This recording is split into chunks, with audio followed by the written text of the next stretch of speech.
nikel di pasar dunia bergejolak. Di awal Maret, harga di bawah $16.000 Amerika per ton. Itu merupakan kabar buruk karena Indonesia merupakan salah satu produsen nikel terbesar di dunia. Di era industri 4.0 ini, nikel merupakan barang penting untuk membuat baterai kendaraan listrik.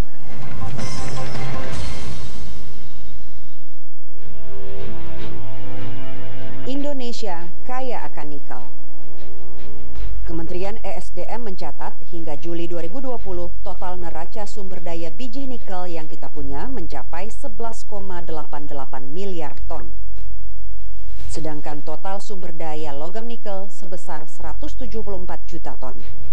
Adapun neraca cadangan biji nikel sebesar 4,34 miliar ton, sementara total cadangan logam nikel sebesar 68 juta ton.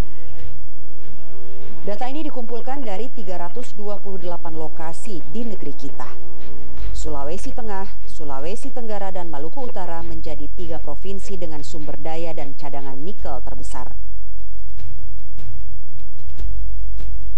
Pada tahun 2019, produksi nikel made Indonesia sebesar 72.000 ton. Produksi ferronikel 1,1 juta ton dan nikel peak Iro sebanyak 781.000 ton. Di mana posisi kita dalam percaturan bisnis nikel? Menurut Kementerian ESDM, pada tahun 2019 lalu, total produksi nikel Indonesia mencapai 800.000 ton, atau hampir 30% produksi nikel dunia yang pada 2019 menembus 2,7 juta ton. Bersama lithium dan kobalt, nikel merupakan 3 bahan utama baterai kendaraan listrik. Jadi, beralasan jika negara kita bermimpi menjadi produsen baterai mobil listrik. Indonesia, negara kita adalah negara yang kaya akan cadangan nikel. Terbesar di dunia, 25% dari total cadangan dunia ada di Indonesia. Belakangan, harga nikel bergejolak. Di awal tahun, harganya merosot menjadi $11.142 Amerika Serikat per ton. Kemudian sempat naik dan mencapai puncak di bulan Februari, saat 1 ton nikel dibanderol $19.722 Amerika Serikat. Pada 9 Maret, harga nikel anjlok ke posisi $15.907 Amerika Serikat per ton. Setidaknya begitu yang diperdagangkan di London Metal Exchange. Terjunnya harga nikel karena kelebihan pasokan. Imbasnya terasa di bursa saham. Saham-saham emiten pertambangan nikel seperti PT Vale Indonesia, PT Timah, dan PT Aneka Tambang sempat turun pada 5 Maret lalu. Harga nikel bergejolak.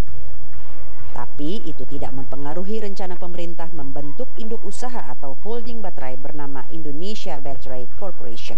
Inalum dan Antam akan berperan di hulu dalam proses penambangan hingga peleburan dan pengolahan bahan baku mineral.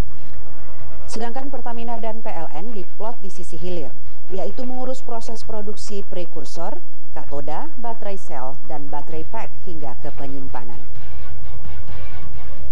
Pemerintah mengincar Tesla untuk berinvestasi di negeri kita. Sampai detik ini, pemerintah belum mengibarkan bendera putih alias menyerah.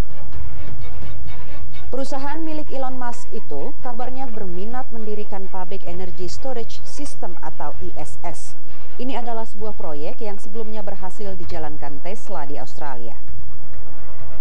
ISS merupakan bagian dari proyek industri baterai yang mampu menyimpan tenaga listrik besar hingga ratusan megawatt.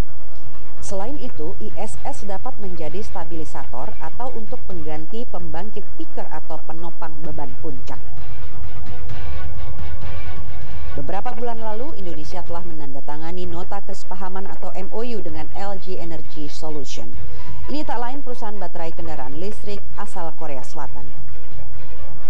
Total investasi LG Energy Solution mencapai $9,8 miliar Amerika Serikat atau sekitar 143 triliun rupiah.